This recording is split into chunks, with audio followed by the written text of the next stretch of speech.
जय हिंद दोस्तों। आप सभी का स्वागत है हमारे यूट्यूब चैनल एजुकेशन अड्डा विद बीके सर में। आज हम लोग बात करेंगे अपने, देखिए जैसा कि पीछे दिख रहा है हमारे, silver hits all time high of $94 and on Jio political unrest के चलते। तो आज हम ये चर्चा करेंगे। चर्चा इसलिए करेंगे क्योंकि जो है अभी पिछले 2-3 दिनों में देखा गया है कि चांदी के रेट में बहुत ज़्यादा वृद्धि देखी गई है। जो कि पहले 2,80,000 70,000 चल रहा था, वो अचानक से 3,30,000 3,25,000 तक जो है देखने को मिला है। तो ये जो इतनी ज़्यादा अभी इस समय सोने में भी वृद्धि देखी गई है, तो सोने और चांदी के रेट में वृद्धि क्यों देखी जा रही है? तो आइए इसमें हम एक दो पॉइंट जो न्यूज़पेपर में भी डिस्कस किया गया है उसको हम लोग देख लेते हैं कि क्या है कैसे है। तो सबसे पहले देख लेते हैं कि ये सोने और चांदी के दामों में वृद्धि क्यों हुई। तो ये हुआ है, जो सेंट्रल बैंक जितने भी वर्ल्ड के देश हैं उनके जो सेंट्रल बैंक हैं उनके द्वारा अपने अपने यहाँ के इंटरेस्ट रेट में कमी की गई है।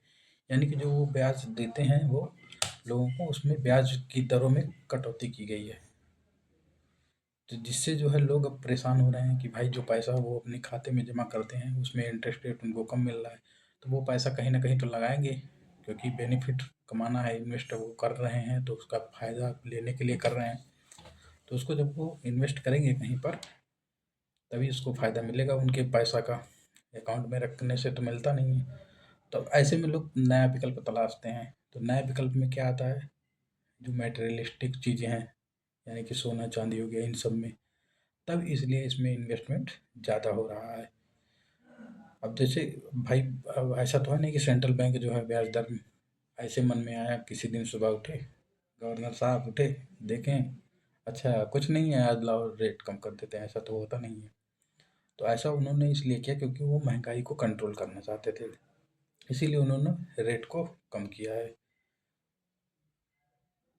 लेकिन जो है उसका उपयोग सोने चांदी की खरीद में लोग करने लगे, जो अपना पैसा रखते थे बैंकों में।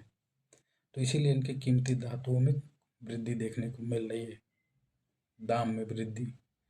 फिर इसके साथ साथ एक भू राजनीतिक तनाव वगैरह भी चल रहा है। इसमें आप लोग देख रहे होंगे, डोनाल्ड ट्रंप आए दिन चर्चा में बने हुए हैं, कभी ग्रीनलैंड को लेकर, कभी यूरोपियन यूनियन के ऊपर। अभी फिलहाल अभी सैटरडे को उन्होंने 10% टैरिफ लगाया था, वो टैरिफ अब हटा दिए हैं। तो यानी कि जो एकाएक वृद्धि देखी गई वो तात्कालिक रूप में अगर देखा जाए कि यूरोपीय यूनियन के ऊपर जो अमेरिका के द्वारा 10% टैरिफ लगाया गया था, उसको उसको भी एक कारण मान सकते हैं, जो कि अब हटा दिया गया है। देखिए फिर से रेट अब स्टेबल हो रहा है कुछ। तो एक कारण ये है। इसके साथ ही साथ अपने जो निवेशक हैं, जब पूरा राजनीतिक तनाव बढ़ता है तो वो लोग अपना पैसा इन्वेस्ट करने के लिए इधर उधर भटकते हैं।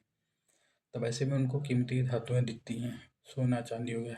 सोना तो जाहिर सी बात है कोई खरीद नहीं सकता है, तो सबसे सस्ता विकल्प लोगों को चांदी दिखता है, इसीलिए चांदी जो है अप्रैल 2025 देखा जाए, न्यूज़पेपर में भी डाला गया है कि अप्रैल 2025 से अभी तक जो है 2 गुना 3 गुना दाम बढ़ चुका है चांदी का।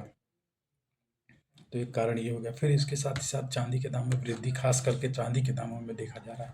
इसके पीछे कारण ये है कि औद्योगिक मांग इसकी बहुत है। जैसे इलेक्ट्रिक व्हीकल बन रहे हैं, उसमें बैटरियों में लगता है, सोलर पैनल में लगता है, और जितने माइक्रोचिप्स वगैरह होते हैं उसमें भी यूज होता है, इंडस्ट्रियलिस्ट। तो इसकी मांग भी बढ़ रही है, और ये एक बाई प्रोडक्ट के रूप में चांदी निकलती है। ऐसा नहीं है कि हम माइनिंग किए इसकी डायरेक्ट चांदी निकाल ली, हम माइनिंग करते हैं, उसके बाई प्रोडक्ट के रूप में चांदी का इस्तेमाल किया जाता है। तो इसीलिए रेट में वृद्धि देखने को मिल रहा है। तो इसके अब बहुत से हैं, मेन रीज़न तो यही है कि इसका भू राजनीतिक तनाव है, यानी कि जो खासकर ट्रंप महोदय का जो चल रहा है उसके चलते हुए बढ़ रहा है, रेट ऊपर नीचे हो रहा है, लोगों को इन्वेस्टमेंट करने का ये एक विकल्प दिखा है, इसीलिए इसका रेट बढ़ रहा है। बाकी आप लोगों को कैसी लगी हमारी जानकारी? बाकी अपने दोस्तों में भी साझा करिए, और हमारे चैनल को लाइक करिए, सब्सक्राइब करिए।